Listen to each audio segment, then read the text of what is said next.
Hi, this is for all your eardrums right now. Little prep for your eardrums. Hey, what's up, everybody? Welcome to your favorite podcast on the internet. Call it what you want. I'm Jimmy Conrad alongside Charlie Davies. Listen, you guys know the deal. Hit like and subscribe, and let's get after it. Oh, hi, hello, and welcome to your favorite average to good podcast. Call it what you want. I'm Jimmy Conrad alongside Charlie Davies, and not Tony Miola today. It's only us two in the driver's seat. Driver's yeah, seat. the sheet. Yeah, the sheet. Well, driver's seat and the driver's seat. Don't talk that sheet, Jimmy.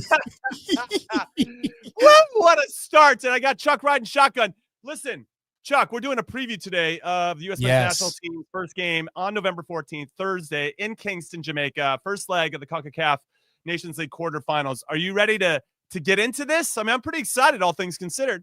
I'm always hyped. But this, in particular, we're talking official competition, Nations League, for the March semifinals and finals, right? This is big. This counts. This is no more. Hey, this is a friendly. We're testing things out. We got to win. So we I'm have hyped. to win. Yes. Yeah, real games. And shout out to everybody in the comments. I already see Kelly Broderick, who's always here, stays in the chat. Welcome back. Gio Lopez, Stephen Acosta. Love you guys. Let's go. All right. So as you saw there on the screen, there's two legs of this one, November 14th, Thursday. We'll be having a live reaction show to that, so make sure you come back and join us for that. If you're watching on the Golasso Network, head over to the Golasso America YouTube channel and hit subscribe. Turn on your notifications so you do not miss your favorite show going live. You can hop in the comments like Kelly and everybody else that's hanging out in there. All right, so what's interesting about this matchup, let's start with the coaches, because their last jobs, respectively, Mauricio Pochettino was in the Premier League coaching Chelsea. Steve McClaren, who took over the Reggae Boys over the summer, his last job was with Manchester United. So it's funny how the world works. You go from the Premier League to playing on a Caribbean islands in a Concacaf Nations League quarterfinal. Exactly. Yeah. I got plenty of time for this. It is absolutely unbelievable. And one of the things that I want to talk about with Jamaica, and we're going to get into their team a little bit, and we'll get into ours and our starting 11, and me and Chuck are already got a bone to pick with this projected starting 11. Let's not even tease it. Just know we're already triggered. We're already triggered. Okay, so shout out to Ivis who definitely triggered us. Okay, but I believe that if you come in as a new coach to a new situation, the easiest thing to control right away is your team shape defensively and set pieces. So and we've seen that already. Steve McClaren's been in charge for 4 games. They have 3 clean sheets in those 4 games, and they just look a little bit more proficient in their team shape. And that makes a lot of sense to me because that's the easiest thing to control when you come in. Also, you can start to identify some passing patterns, some style of play, and we're starting to see some consistent or looks in areas where they're trying to get Mikel Antonio not necessarily isolated, but he's trying to build up the play. He won't be available, though, for leg 1 of this game. Mikel Antonio plays at West Ham because of yellow card accumulation. So that's a big loss for the Reggae Boys. But let's move over to Mauricio Pochettino, Chuck, because he had a couple things to say in his press conference. And specifically against Tyler Adams, or about Tyler Adams, who wasn't called into this one. Now, he said this about Tyler, and then I want your thoughts. We know very well that we need to look after him, to have him in the best condition for 2026. I know him very well because I think it's public knowledge that we wanted to sign him in Chelsea when my coaching staff and I arrived in Chelsea. I remember that in USA and Chicago, we had a conversation. We knew, and after, the club didn't sign him because he was injured. That is why, in the end, we cannot. But we already know, and we know how important, but we need to provide the good platform for him to get to his best. Your thoughts on the decision to not bring in Tyler Adams, even though he just started this past weekend for Bournemouth? I'm all for it.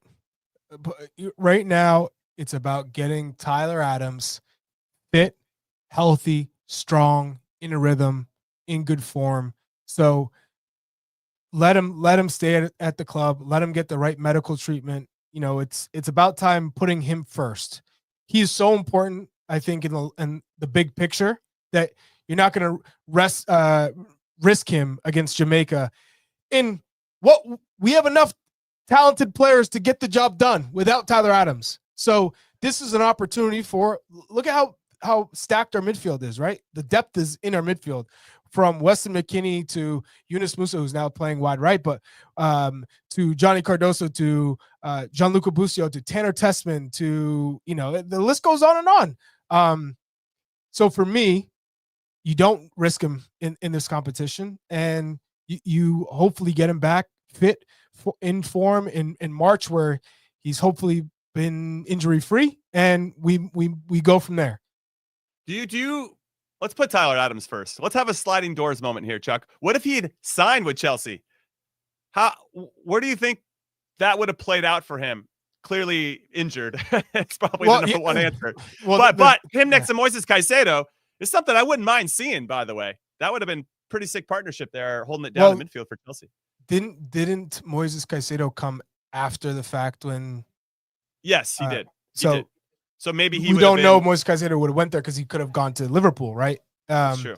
And once Moises Caicedo went there, then we were all saying, don't sign for Chelsea. They have Enzo Fernandez already there with Caicedo. You had all these big names. It didn't make sense for him to go to Chelsea at that time. Not to say that he wouldn't have eventually shined through and been one of the starters in that team, or at least been in the constant rotation. But I'm glad he went to Bournemouth. I think he, obviously when he's fit, he's a starter in that team. And that team, the way they played against Manchester City, if they can bottle that up and play every week like that, this team will be in the top half of the Premier League. So I think he made the right choice in the end, because we're always talking about our players being put in the right positions, right? The right situations, a coach that trusts them, but also a place where they're going to play. Yeah. Every week at Chelsea, if you're not playing absolute sensationally every week, you're bound to be rotated. Even if you're playing great, look at how guys are constantly being changed in that team. And then you're giving an opportunity to somebody else who's a star basically on their international side. So I'm happy with the way that Tyler Adams has developed. I'm happy that he's in a good place at Bournemouth, a solid club with a good coach. Let's go. I also like that there's some type of, when I think about Tyler Adams, I think about him trying to punch above his weight, right? A real underdog. I'm gonna prove to the world what I'm about. Not to say he couldn't do that at Chelsea, but if you embody that and you're already on a team that's awesome, then you come off as a little bit of as an arrogant villain, I feel like. But if you play for Bournemouth, then it's like, oh, he's punching above his weight. He's trying to hold his own with the very best. I don't know. I guess that's a situation I would prefer to see myself in, knowing you get more time, right? And you get to play more minutes. And of course, him playing with Chelsea, the world's best players, but all right, anyway. we got our regulars in here, which I'm hyped about in the comments. Cole Tripp, Life of Bry, Jahir Vasquez, Gordo. Okay, rolling with the hypotheticals. Come on, Gordo. I'm not just rolling with the hypotheticals. I'm spitting facts. I'm spitting my truth, right? Anthony Tharp as well. I appreciate all you guys, but hey, we can all agree that Bournemouth was the right club at the right time for Tyler Adams at this point, because. Think about it. He was playing in Champions League with RB Leipzig. And then from there, maybe started to come down a little bit, and Nagelsmann leaves, and he ends up going to Leeds with Jesse Marsch, which we all thought was great. But they get relegated. He gets injured. And I think this is the best move from that situation. Okay, but also Tyler's only 25. Right. And we could argue he's still got one more step. Big move. Yeah. One big move. If he had gone to Chelsea and he wasn't playing a lot, he most likely would have had to take that step back to a Bournemouth to then potentially make that next move. And he might have ran out of time, right? Because he might have put in a couple of years at Chelsea, and then now he's 28, 29, trying to make that step back to go forward again. Mm-hmm. And then I don't know. I believe that timing could work out. If he can stay healthy from here at 25, 26, proves himself, can be a guy they can trust and give you 90 for a full season, which is, I think, what everybody's waiting for, then the bigger clubs are going to be calling, and they'll be looking for him at 27 and 28 to be that point, that main focus that a team can build around from like 28 to 31 years old, right? I don't know. I actually like the timing of him going to Bournemouth. Had he gone to Chelsea, it just could have just messed up that rhythm and flow that's starting to set up and emerge. Absolutely. So we'll have to wait and see. But yeah, interesting. Another thing, Ivis is in our private chat talking to us right now. He says, when Christian Pulisic skipped the Mexico friendly for load management, everybody was crying about it, upset, blah, blah, blah. Yeah. What's he doing? He's putting Milan first. That was a friendly. That was a friendly. This is an official game. Mm-hmm. And everybody's like, that's fine. We got to make sure Tyler's healthy. See, there's a big difference, though. But he's trying to trigger us in the private chat. Yeah, he's trying to. He succeeded in the next segment, but right now we're talking about Tyler Adams in his injury history, right? This isn't load management. This is trying to protect an asset. This is who's career just management. coming back. He's been out a long time. So given that, Pochettino even said, I don't need to see Tyler Adams play. He doesn't need to prove anything to me. I know what he means to the country, to this squad, and I know his quality. So let's just hope that Tyler can continue to make progress and get back to playing 90 minutes each week. Once he's there, hopefully come March, we don't have to worry about Jack. Right? Nations League, they got to take care of business against Jamaica first, but that's what we're all hoping for, and that's what we're expecting. All right. So there was one more quote of note from this presser from Mauricio Pochettino. Exactly, He talked about the fullbacks. Okay. He said, Tim Ream, this is a quote. Tim Ream yesterday was playing like a fullback. He was referencing Charlotte FC's game. Was playing like a fullback. For me, he's a center back, but he was playing the left fullback. He can play. Depends on the dynamics of the game. I think we all agree that USMNT Musah can play wing back, maybe right back. Against Real Madrid, he performed in a fantastic way, and they won the game with Milan. I think he's another player that can perform there and can play. I think we're playing a back three. We might line up in a 4, and Musah could be that quote-unquote right back for us. Or Jedi Robinson. You have Scally as the right back, and then Jedi's the left back, and Musah looks like he's in midfield. But I think he's playing out wide right, very similar to like we saw up against Panama. He's hugging the sideline. Okay, for me. So that's Jim, what I think. as our resident center back. Okay. Yes. We've seen Tim Ream in those wide areas.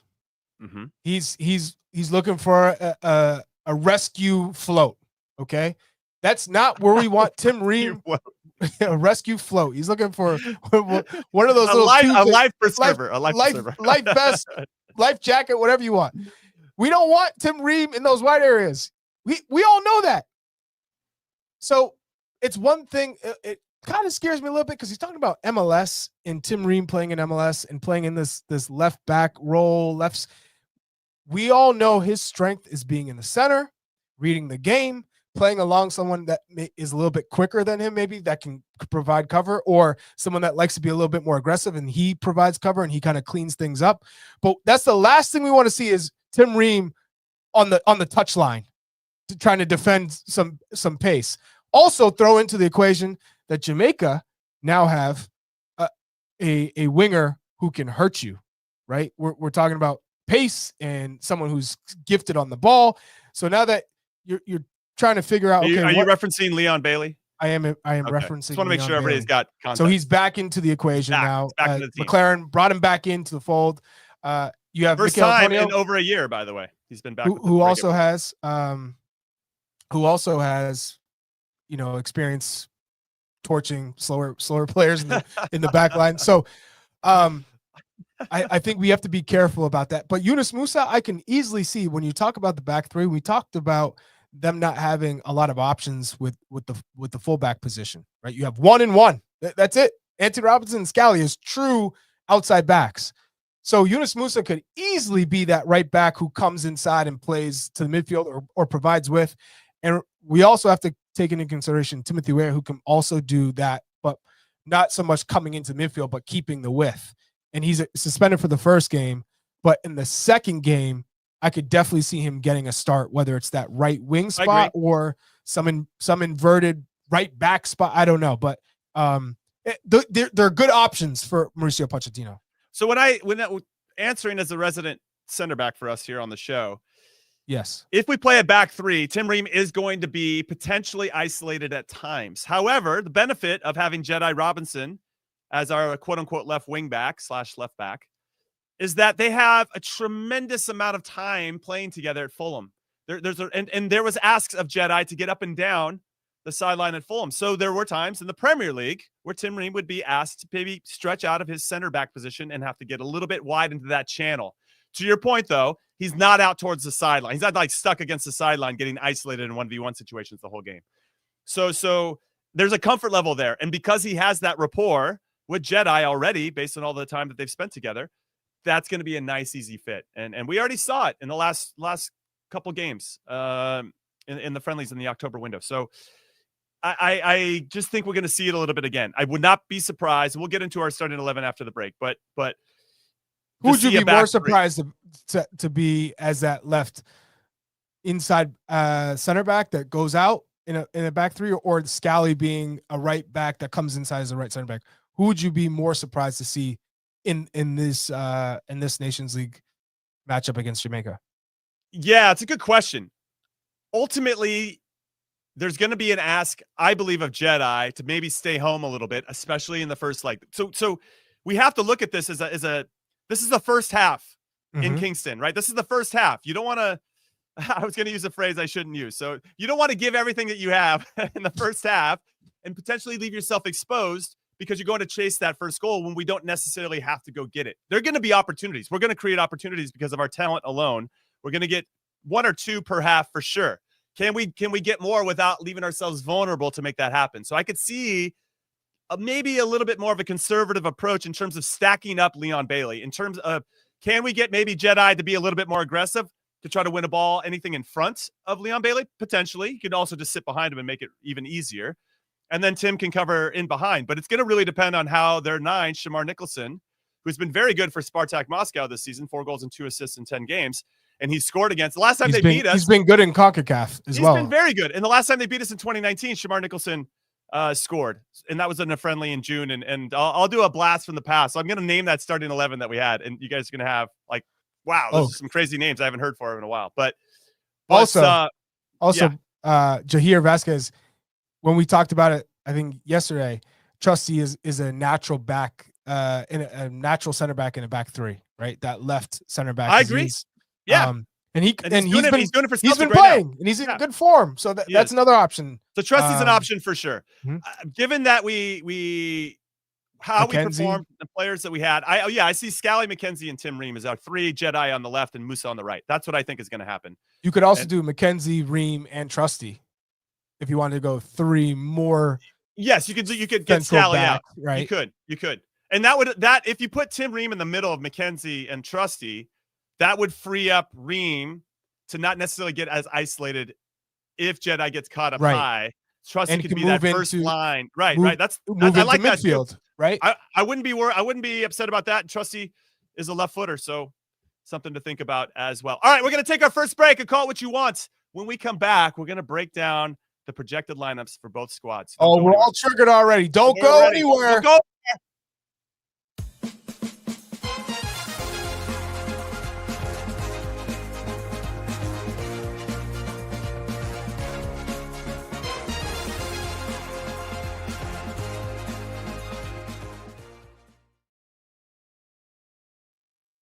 Welcome back in to Call It What You Watch, your favorite average to good podcast with your favorite average to good hosts of this show, Charlie Davies and me, Conrad. And as promised, we're going to get into the projected 11s for both countries.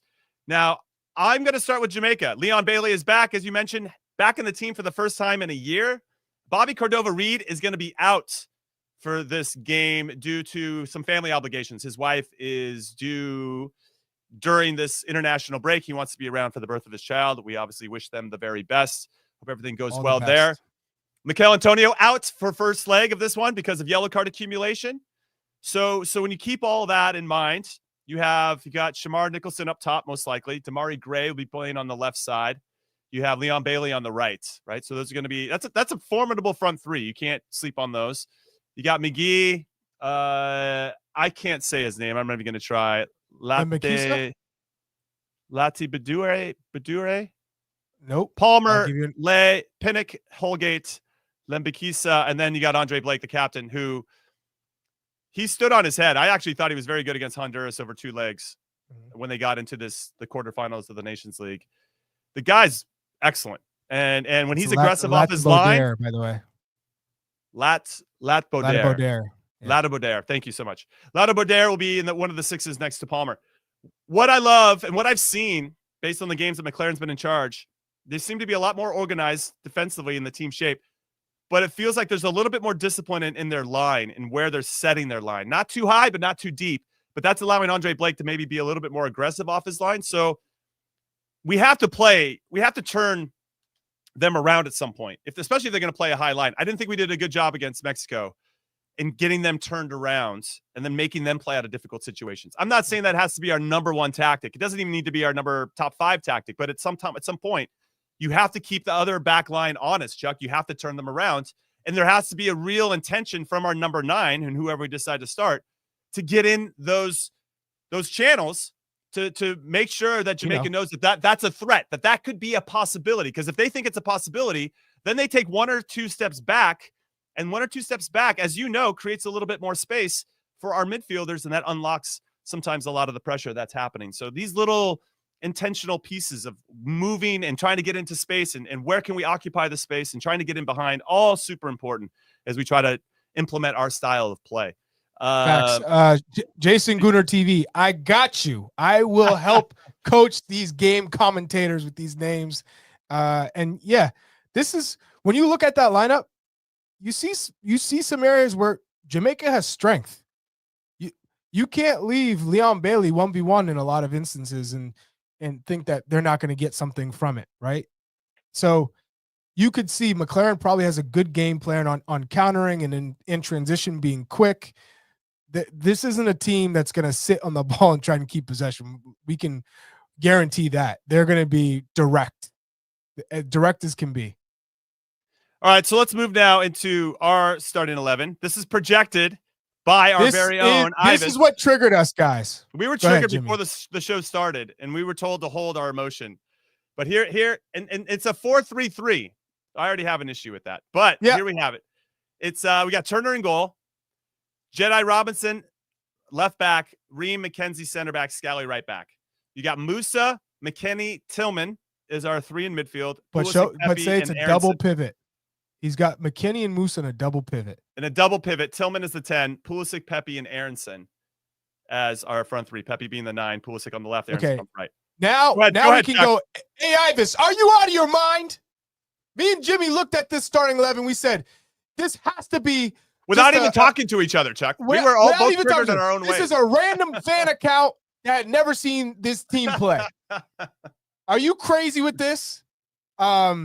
So now we can get back to what we would do, right? And so I think Ream Musah is definitely playing wide right to start. Yes. So just like he's been Tim Weah is out, right? That will be the one. Out. Wait, leg 2 will be interesting as in terms of you go. Leg 2 will be interesting. Or Weah, but leg 1, that's what we're focusing on. But Aronson is out of the starting 11 in this case. So Musah goes to the right, and now.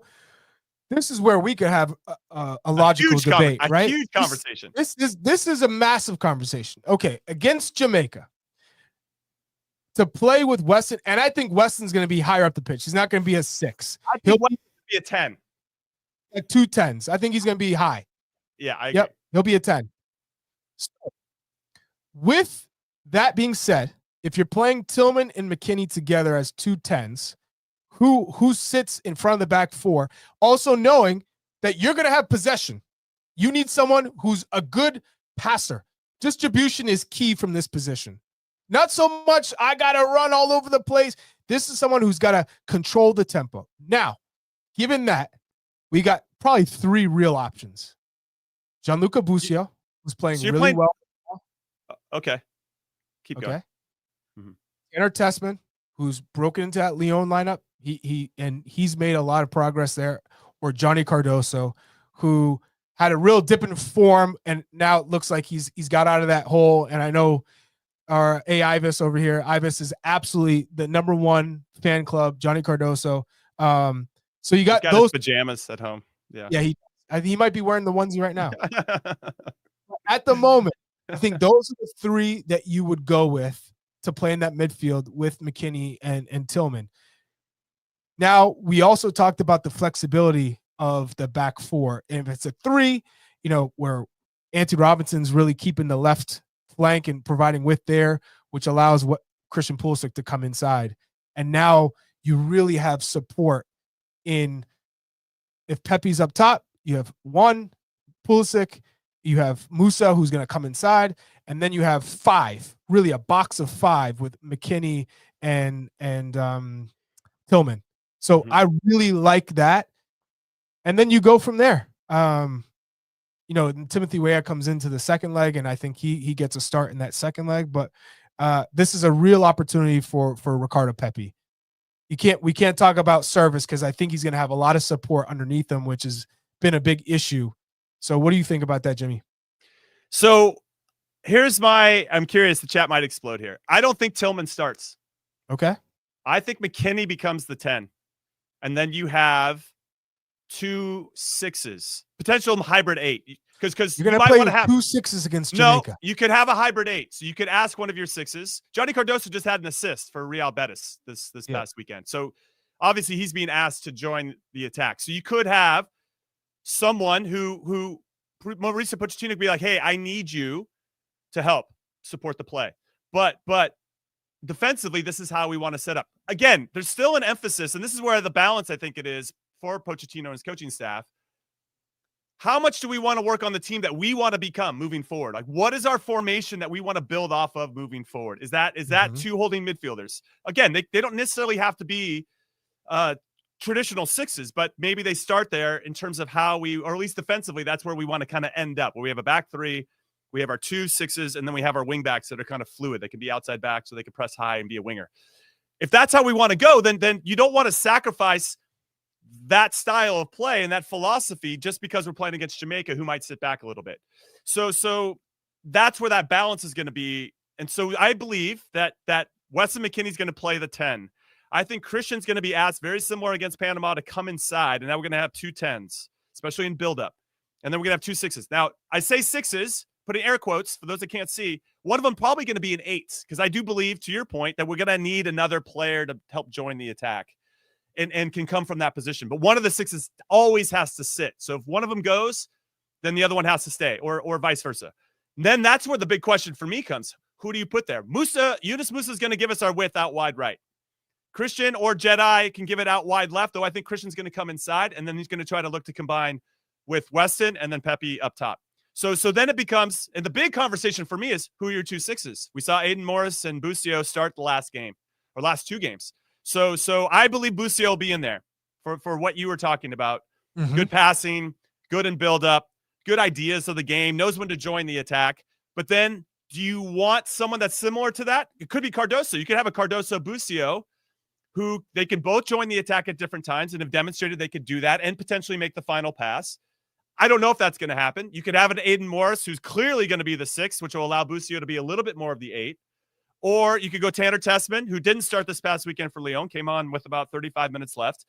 And he could be one of those guys. And he saw it at the Olympics. He's a good leader as well, right? Good presence out there. So there's a lot of, that's where the question is. I don't know who those 2 guys are going to be. And when you have Tyler Adams in, right, he would obviously be one of them. And that's, to your point, if you had a Tyler Adams who is so good at doing that position all by himself, then I think you could maybe elect to go with 2 out-and-out 10s and leave Christian a little bit higher. See, Jimmy, this is where I'm going to struggle, because you can play with 1 6 against Jamaica because all they have is Shamar Nicholson running like crazy. Now you have 2 center backs to mark 1 player.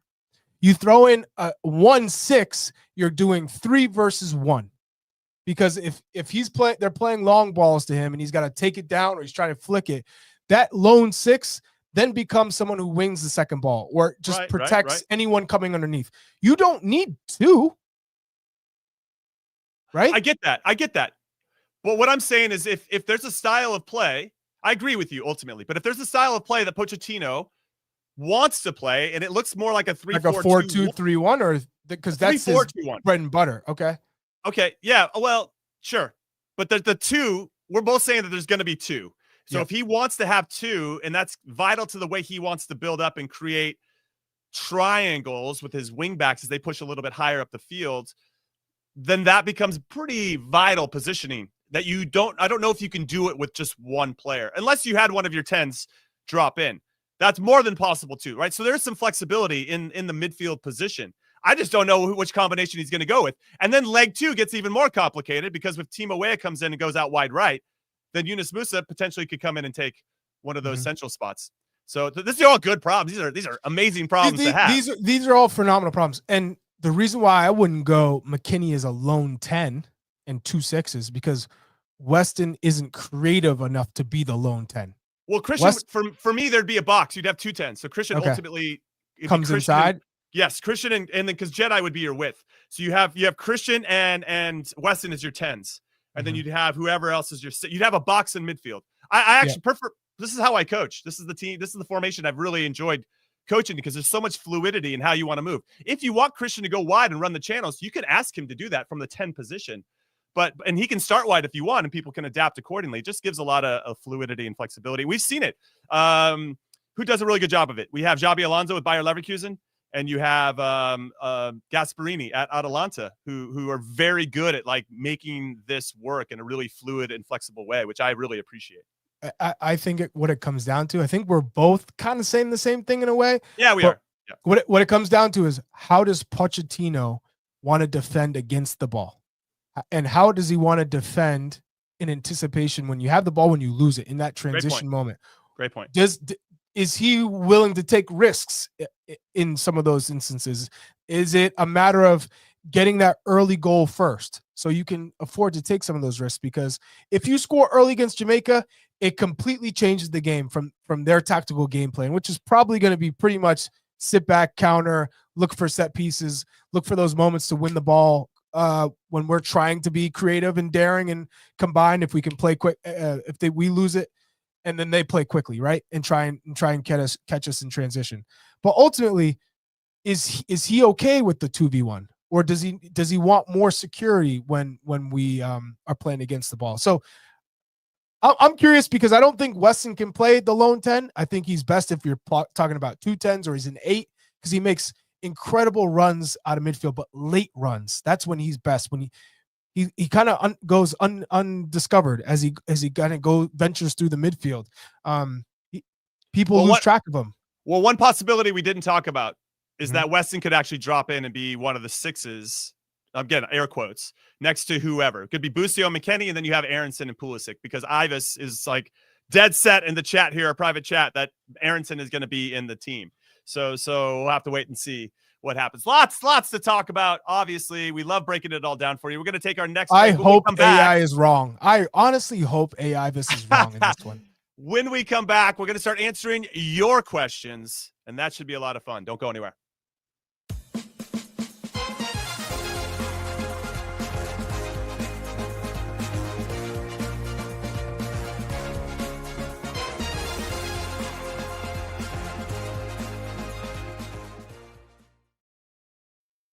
Welcome back in to Call It What You Want. I'm Jimmy Conrad alongside Charlie Davies, and we are in the stretch run of your favorite Average to Good podcast, Call It What You Want. And one of our favorite segments, which is what we like to call Trigger Who You Want. So give us your questions, give us your hot takes, drop them in the chat right now. But we already have some questions ready to go. And this first one, Chuck, is specifically for you. This is from Natalie Cross, who says, Charlie, why isn't Leonard Maloney good enough? Because yesterday you said that he wasn't good enough, but didn't give any context as to why you don't think he's good enough. Okay, I'll break it down. Explain yourself. Pretty simple. If you're measuring Leonard Maloney as a midfielder in our system with the guys that we currently have, he is not giving you more with the ball. Now, he's great at breaking up plays and being tough, and he's talked about it. You need guys like me in a team. Not the most skilled, but I'm willing to do all the dirty work. That's great, me, baby. Yeah, He's great. Talking about me. He's talking about me. I love teammates like that. I hate playing against them. Love them as teammates. Thank you. But when you're talking about Johnny Cardoso, you're talking about Gianluca Busio, McKennie, Tessman, maybe Aiden Morris. You could say, okay, maybe there's something there that Leonard Maloney at least deserves a chance under Pochettino to play there. I see him getting called up at some point if he continues to play in the Bundesliga for Heidenheim, who's a very tough opponent. But in terms of his ability, he doesn't give you what is needed in the midfield in this type of system that Pochettino wants to play. If we're talking about playing expansive and controlling games, and that's not his style. Heidenheim is playing against the ball. That's their strength. So, like I said, cool. He stands out. He stands out in that system. Right. He could be a great center back in a lot of cases. If you're playing in a back three, I think that's where you could see him really sit in as a tucked in outside center back. I also could see him being one of those situational players where you have him on the roster and then, you're trying to protect the lead, you bring him in. Right. Right. But in terms of being an out and out starter at this stage, I just didn't see him coming in. So one thing I'll add to this, I remember when Leonard Maloney was getting called in and got his first cap, the knock that I was hearing on him was that he doesn't play forward enough. He'll keep the ball for you, but it's always side to side or backwards. It sounds like somebody. What? This sounds like you. That doesn't sound like me. No, it sounds like somebody else in the team currently is what I'm saying. Okay. So yeah. I don't even know who you're referencing, but I maybe sideways or backwards. Every ball is backwards. Was it Aiden or Morris? Safe? Oh man, I missed it. Who? You're sleeping under a rock. Am I? Well, I'm kind of curious now. But let me finish my thought about Leonard. Defensively. Who on our side, on our team, who has started recently, always plays backwards or sideways? Well, it can't be. Are you talking a midfielder? Don't look in the chat. I see you scanning. Don't scan. I already said Aiden Morris, dude. No, not Aiden Morris. Okay. I'm not looking at the chat. Everybody in the chat knows. It's crazy. Everybody knows. I'm not looking at the chat. Don't look at the chat. I see you looking at the chat. I see. I don't have the chat up. I don't know. You tell me. Who is it? Joe Scally. Oh, Scally plays back line. I'm thinking a midfielder, dude. Yeah, but my dude is negative. No, well, yeah, he plays safe. Yes. I'm sorry. I didn't know defenders were part of it. I thought we were having a midfield Come conversation. on. Anyway, so the knock on Leonard Maloney was that he just plays sideways and backwards, which, of course, at times in certain situations, perfect, no problem. But you also need to be a threat to at least look forward at times and try to split the defense, because that's the best time to unbalance a team, when you can win the ball and then play forward, right? You break the lines before another team can get set, and then from there you can create the numerical advantages that you're looking for. All right, let's get into the next question. This one is about Brandon Vasquez. Brandon Vasquez, this is from NP Jest. Brandon Vasquez, purely in physical terms, is most like Harry Kane. Perhaps Jesus. Pochettino is drawn to that prototype. And also, he did show up at Mexico, our only number 9 that did that. Go ahead, Chuck. You seem to be triggered about this one. Just a little. Harry Kane? Physical? Yeah. Well, what does Harry Kane do? What else does he do? He brings the whole team into the game. His technique is phenomenal. His first touch, his vision. Right? Brandon Vasquez is a beast. He's a big dude, of course. Right. And I like how he came in with the right mentality as a substitute. But in terms of quality, we're talking about one of the best 9s in the world. And Harry Kane figures out a way to try and get involved, whether he's getting service or he has to check back in the midfield and bring the wingers into play, or playing these incredible final balls to give other teammates opportunities. He's the complete striker. Brandon Vasquez is not a complete striker at the moment. And he also hasn't played in a month, or he's played, but he hasn't started in a month. So how sharp is he going to be? This is number 9 for me. He's got Ricardo Pepi written all over it, but I am excited that Brandon Vasquez is in the team. He offers a different type of, as we like to say, player profile than some of our other number 9s. So this is a big opportunity for him, not only for Pepi, but for Vasquez to continue to say, hey, I should be in this conversation. Right. And so that's going to be a pretty good one. All right, let's get into our next question. This one is from Andis. What's up? He says, who's going to replace Weah in the starting lineup against Jamaica since he's suspended for the first leg? He just jumps in and says Zendejas or Cade Cowell. I'm going to say neither. These are 2 replacement players at the moment. No, neither. Maybe one of them gets off the bench to help out, but not going to start. Well, great point, Jimmy. I think similar to Brendan Aronson, Cade Cowell, because of his pace and quickness, is effective off the bench because he gives you something different. Brendan Aronson gives you that something different because of his frantic running, and he doesn't get tired, and he's very good at pressing, defensive press. And he's not afraid to try some things, at least his passing, his final ball.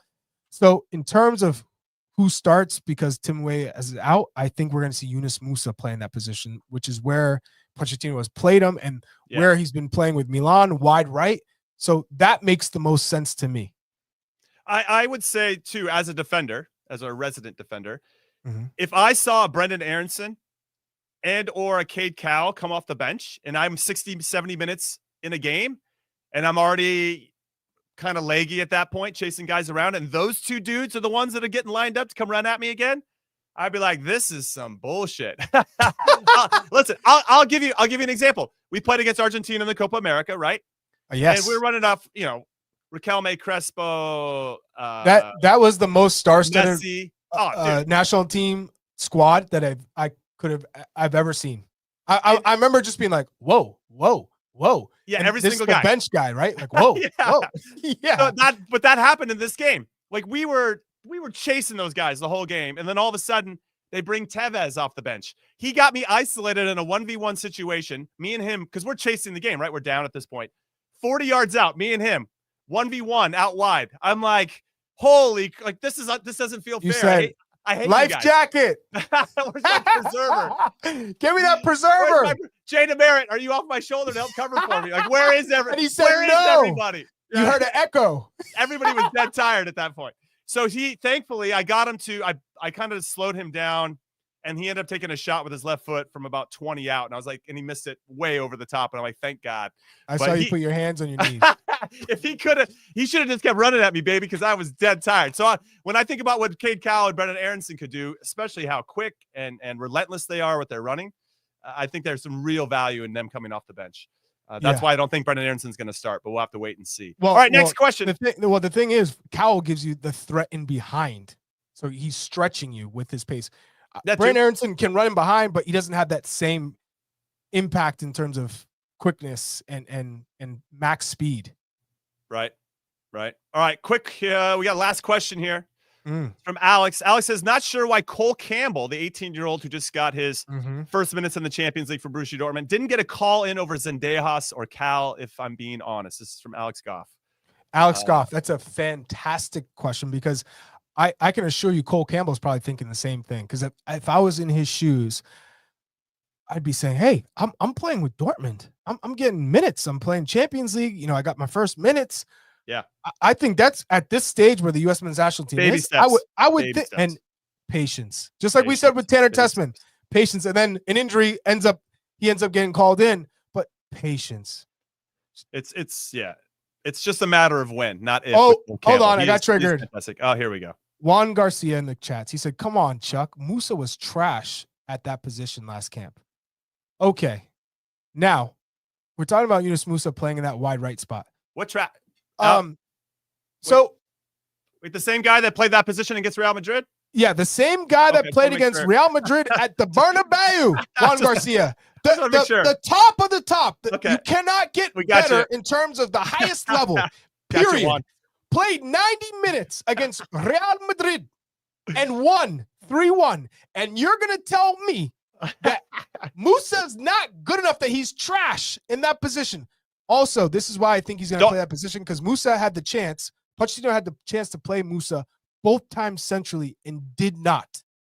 He played him out wide. Say less, Chuck. I love it. So here's the scoreboard, everybody. Chuck won 1-0 on this one. We're taking our last break and call what you want when we come back. Juan, come on, Pochettino news. Don't go anywhere.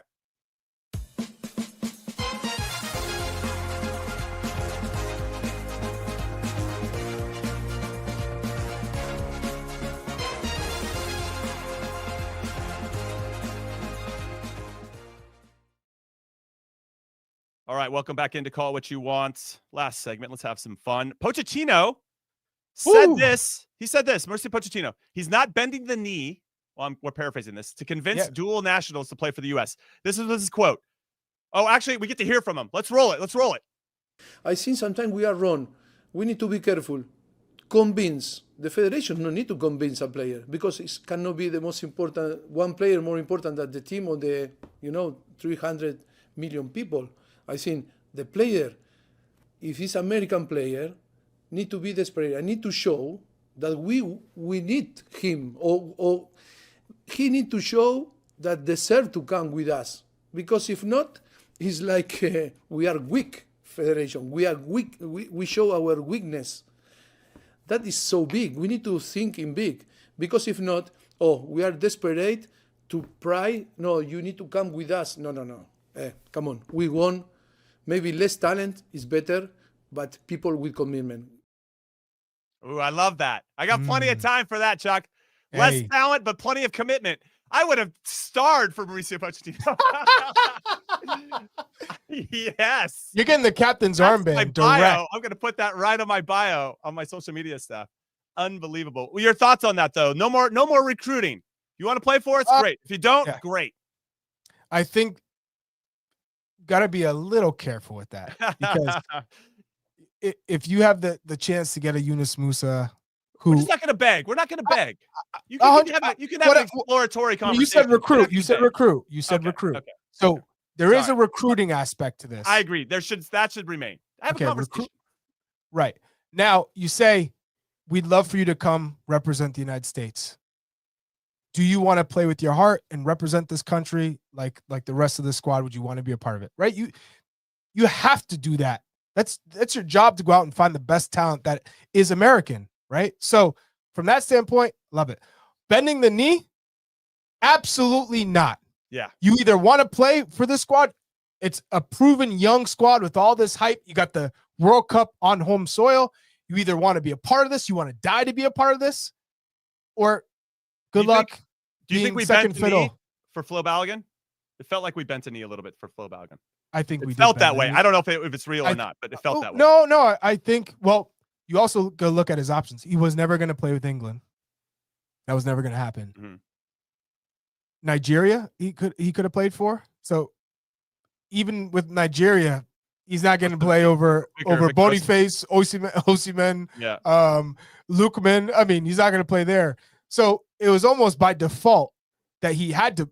His best chance to play in a World Cup and play internationally now was with the U.S. And we needed a striker. At that point, we were thinking, who's going to take us over the top? A quality goal scorer, someone who's got great technique. That's going to be our guy. But now people are saying, okay, maybe he wasn't who we necessarily thought he was going to be, or certainly at the moment, he's not who we thought he was going to be. So it's a little bit of, okay, maybe in the past we had to bend the knee a little bit, or we felt we had to bend the knee if we wanted to have the biggest impact on a World Cup on home soil, versus now Pochettino thinks he has enough quality and talent to make waves and get into the knockout stages and make potentially make history, versus, oh guys, we got to keep recruiting and selling this program. You know what's interesting is if Greg Berhalter said something like that, it doesn't have the same weight when Mauricio Pochettino says it. And that's one of the reasons why you pay that guy. Like, if Mauricio Pochettino is like, hey, you want to play for me? Great. If you don't, great. It's just different than Greg. And Greg did an excellent job recruiting some dual nationals. I don't take anything away from him. But I just think the weight of when Pochettino says it is just different. All right, before we get into score predictions, I want to go back to the 2019 U.S. men's national team that started the last time we lost to Jamaica. It was way back. Okay, this was June 5th. 2019 at Audi Field in D.C. Shamar Nicholson scored off the bench, 60th minute, 1-0 loss for Jamaica, or excuse me, for the U.S. Zach Steffen was in goal. We had Matt Miazga, Omar Gonzalez, Tim Ream, and Jedi Robinson as our back four. I think Jedi was playing a little bit higher, so the back three there. You're going to love our sixes. Will Trapp and Jackson Ewell. Christian Roldan was the 10. Paul Areola was one of the wingers. Josh Sargent was the 9. Mihailovic was probably pinched in a little bit, and Jedi was we came a long way. Yeah, isn't that crazy? 2019. Wow. Now, a month later, we beat them in the CONCACAF Gold Cup semifinals. Christian scored 2 goals. Weston had 1 in that one. Hopefully that happens again in Kingston. That game is November 14th. We're going to be coming to you live right after the game. It kicks off at 5 p.m. Pacific, 8 p.m. Eastern. Keep it here. Turn on your notifications. Hit like and subscribe on the Golasso America YouTube channel. Score predictions, Chuck. How do you think this first leg is going to go? I think it's going to be tight. I agree. 1-0? You saying 1-0? Yeah, I feel 1-0. That's what I'm feeling. 1-0. I would take a 1-0 heading back to St. Louis. I appreciate all the Jamaicans in the chat. I can see you. Try to trigger me too. I see some of those comments. I got nothing but love for the reggae boys. Kobe Jones' son in here. I saw that one. That's a good one. Kobe Jones' son is in the chat. Kobe Jones he said, "Hey, enough with all the yapping." Kobe Jones' his son. I love that. I see. I'll go with you. I'm going to ride in the same boat as you. I'm going to say 1-0 US. Okay. I don't think because this is a two-legged affair, you approach it Mhm. a little bit different. We need to go out and set the tone right from the get-go. If we get an early goal, hell, I'll take it. But I'm not. I just think it's going to play tight. Oh, we got Gordo's 2-1. don't- Juan Garcia, who's the UNIS Musah hater, got 1-1. Jamaican View, he says Jamaica 1-0 win over US. Wow. Yeah, we got some interesting Again, predictions here. leg one's just the first half. Leg two, Mhm. November 18th in St. Louis. That should be a very good game. Tim Weah gets to come back and be eligible. So will Mikel Antonio. Much needed. I remember when Tim Weah scored a beautiful goal in Kingston in the World Cup qualifying. That's right. It was 1-1. Yep. Yeah, Mikel Antonio scored in that game as well. I remember that game because Tim Weah, this is 2021 World Cup qualifying. He scored with his left foot, and we're all like, good, Yes. look, he can do it with both feet. You know, look at Tim Weah. Mhm. He's doing it all. So we won't have him for leg one, but we will have him for leg two. Anyway, that's it. That is our show. Thank you so much. Oh, for I was hanging just out getting with heated us. up, Jimmy. What? I know. Again, come back for our live reaction show All after the game ends against Jamaica in Kingston on Thursday. That'll be a late night, probably 10 p.m.-esque on the East Coast. I see and all 7 p.m. you. on I the see West all you Coast. haters in here. You better be here Haterade. Drinking it. Thursday Yeah, night. we'll see you Thursday. for that live show. Come I'll back see in you here Thursday. We'll see you. Come chit chat then. Come then. You're Yeah. a chit chat ting. Chit chat what you want, baby. This is the best and your favorite average good podcast out there. We appreciate you guys. And we'll see you on You don't know. Thursday. Let's go, Let's US. Woo, woo, woo, woo. Let's go, US. USA. Let's go. USA. USA.